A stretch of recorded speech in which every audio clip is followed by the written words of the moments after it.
یہ ویڈیو عراقی پرفیوم ابو الفضل کے تعاون سے پیش کی جا رہی ہے جو کہ پاکستان میں لانچ ہو چکا ہے. بہترین خوشبو ہے اور اسے ابو الفضل اس لیے کہا جاتا ہے کیونکہ حرم حضرت عباس میں یہی خوشبو استعمال کی جاتی ہے. آرڈر کرنے کے لیے واٹس ایپ نمبر پر بسم اللہ الرحمن الرحیم. السلام علیکم مومنین اکرام، امید ہے آپ سب خیر و عافیت سے ہوں گے.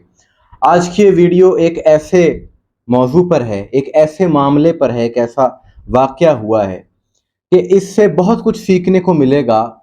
عزاداران امام حسین کو عزاداری کے حوالے سے، ذکر حسین کے حوالے سے خصوصاً پڑھنے والے جو ہیں، جو ذاکرین ہیں، نوحہ خوان ہیں، صاحبان ممبر ہیں، اور سب سے اہم حصہ جو کہ عزاداری کا، جو کہ سامعین ہیں، جو کہ سننے والے ہیں، جن کی بہت بڑی ذمہ داری. اس کی وجہ یہ ہے کہ عزاداری حسین کا مقصد کیا ہے. یہ سب سے اہم اور قابل فکر بات ہے کہ اس کا مقصد حق اور باطل کی پہچان ہے اور معرفت اہل بیت ہے اور پیغام امام حسین علیہ السلام کو عام کرنا ہے. یہ عزاداری کا مقصد ہے. عزاداری کا مقصد یہ ہے کہ جب یہاں سے، جو کہ اہل بیت کا ایک پلیٹ فارم ہے، جب یہاں سے کوئی پیغام جائے ساری دنیا میں تو وہ سن کر لوگ متوجہ ہوں اور اہل بیت کی طرف کھنچے چلے آئیں. یہ مقصد ہے اس عزاداری کا.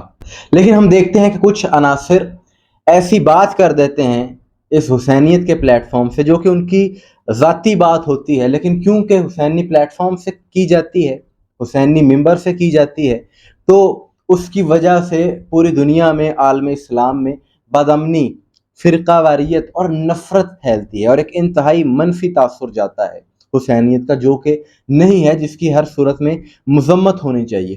اب جو ایسا کرنے والے ہیں، ان کے کرنے کے پیچھے تین وجوہات ہو سکتی ہیں، تین ایلیمنٹس ہیں. ایک تو یہ کہ کسی بیرونی ایجنڈے پر وہ کریں، یعنی ان کو خرید لیا جاتا ہے، پھر وہ ایسی حرکت کرتے ہیں. دوسری، ایسا اگر نہیں ہوتا تو داد اور تحسین کے لالچ میں، واہ واہ کروانے کے لیے یا اپنی ریٹنگ بڑھانے کے لیے ایسی بات کی جاتی ہے. تیسری بات وہ ہے لا علمی کی بنیاد پر کوئی ایسی بات کرتا. اور آج جس واقعے کے بارے میں ہم بات کرنے جا رہے ہیں، اس سے سب سے بڑی بات یہ سمجھ میں آتی ہے کہ سننے والوں کا کتنا اہم کردار ہے، اور جو سامعین ہیں، جو سننے والے ہیں، جو عوام جنہیں کہا جاتا ہے، وہ کس قدر ان کی اہمیت ہے اور کتنا بڑا وہ کردار ادا کر سکتے ہیں. اس حوالے سے اسی بارے میں بات کریں گے کہ عراق کا ایک بہت مشہور نوحہ خوان ہے جس کا نام ہے فاقد الموسوی. معروف نوحہ خوان ہے اور اس کی اپنی ایک فین فالوئنگ ہے، لیکن جب شہرت ملتی ہے تو شہرت کے ساتھ ساتھ ذمہ داریاں بھی ہوتی ہیں، اور اگر ان کو نظر انداز کیا جائے تو اس کے نتائج بڑے منفی ہو سکتے ہیں پورے مسلک کے لیے، مکتب کے لیے. اس نوحہ خوان نے 4 مہینے پہلے اپنے پروگرام میں، اپنے ایک مجلس میں ایک ایسا کلام پڑھا جس میں سرے عام اہانت اور انتہائی فحش قسم کی گفتگو تھی دوسرے مسالک کے مقدسات کے بارے میں. یعنی اختلاف ہونا اور چیز ہے، لیکن فحش زبان استعمال کرنا اور چیز ہے. اس نے وہ کیا. ظاہر ہے جب ایسی بات کی جاتی ہے تو لوگ بھی آگے کوئی بہت زیادہ علامہ اور فہامہ نہیں ہوتے، داد ملتی ہے اور پذیرائی ہوتی ہے. وہ ویڈیو جب وائرل ہوئی تو اس بنیاد پر بہت زیادہ شیعہ مسلک کے خلاف ایک بیانیہ بنانے کی کوشش کی گئی عرب دنیا میں، عرب میڈیا پر.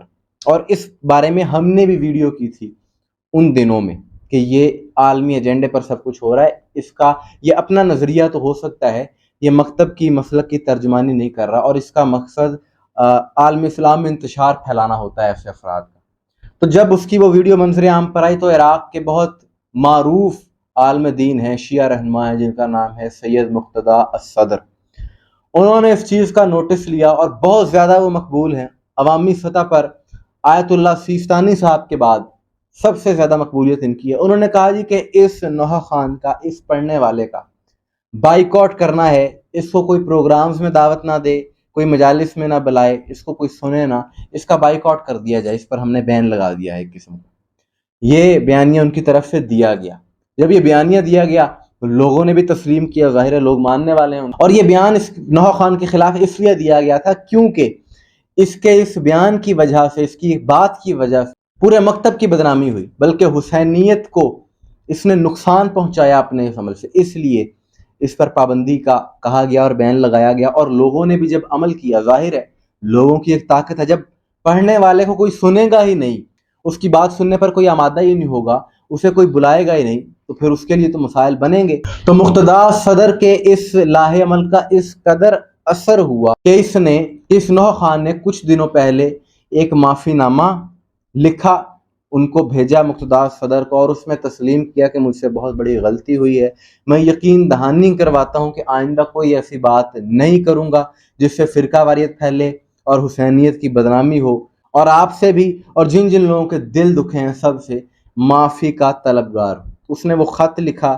معافی مانگی، اور گزشتہ روز سید مقتدیٰ صدر نے اس سے وہ پابندی ہٹا دی اور ساتھ میں ایک شرط رکھی، معافی کی ایک شرط رکھی۔ شرط بڑی کمال تھی، شرط یہ رکھی کہ عید غدیر آ رہی ہے 18 ذی الحج کو، تو تم عید غدیر کے موقع پر ولایت علی کے عنوان پر ایک بڑا اچھا قصیدہ پڑھو گے، یہ شرط رکھی۔ اور اس شرط میں یہ کوئی ایسے ہی بات نہیں تھی بلکہ ایک بڑا اچھا میسیج، ایک تاثر دیا گیا تمام پڑھنے والوں کو کہ آپ فضائل پڑھیں، اہل بیت کی شان پڑھیں، آپ کے پاس اچھی آواز ہے، آپ کو لوگ اگر سنتے ہیں تو وہ کام کریں کہ جس سے مکتب کو تقویت ملے، مکتب کی بدنامی نہ ہو، ایسا کام نہ ہو۔ اس نے یہ بات تسلیم کر کے یقین دہانی کروائی کہ میں آئندہ ایسا نہیں کروں گا۔ اور صرف یہی بات نہیں تھی بلکہ اس کے انداز پر بھی بہت زیادہ اعتراض ہو رہا تھا کہ جس انداز سے یہ پڑھتا ہے بہت زیادہ ڈرامائی انداز ہوتا ہے اس کا۔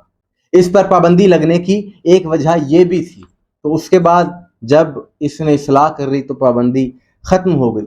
تو یہ ایک اچھا عمل تھا، اور اس سے پاکستان میں شیعت کے حوالے سے ایسا ہونا چاہیے، یقیناً ہونا چاہیے کہ جو صاحبان ممبر ہیں، جو پڑھنے والے ہیں، ذاکرین ہیں، نوحہ خوان ہیں، ان کی رہنمائی کے لیے بھی علماء کرام کو اپنا کردار ادا کرنا چاہیے، اور پڑھنے والوں کی باقاعدہ رہنمائی ہونی چاہیے، انہیں بتانا چاہیے کہ کیا بات کرنی ہے، کیا بات نہیں کرنی، کیونکہ آپ جانتے ہیں کہ سوشل میڈیا کا دور ہے، اور جب کوئی ویڈیو منظر عام پر آتی ہے، کوئی اس طرح کی بات منظر عام پر آتی ہے، کوئی بات ممبر سے کی جاتی ہے، تو صرف 100 200 300 لوگوں تک محدود نہیں رہتی بلکہ وہ انٹرنیشنلی چلی جاتی ہے، اور اگر کوئی غلط بات ہو تو اس کے مسلک پر بھی منفی اثرات ہوتے ہیں۔ تو یہ وقت کی ایک اہم ضرورت ہے، اور اس سے سننے والوں کو ایک بہت بڑا پیغام یہ ملتا ہے یہ حال ہی میں ہونے والے واقعے سے، کہ اگر کوئی غلط بات کرتا ہے دوران مجلس تو اگر اس کو وہیں پر ٹوکا جائے، ظاہر ہے جو سننے والے ہیں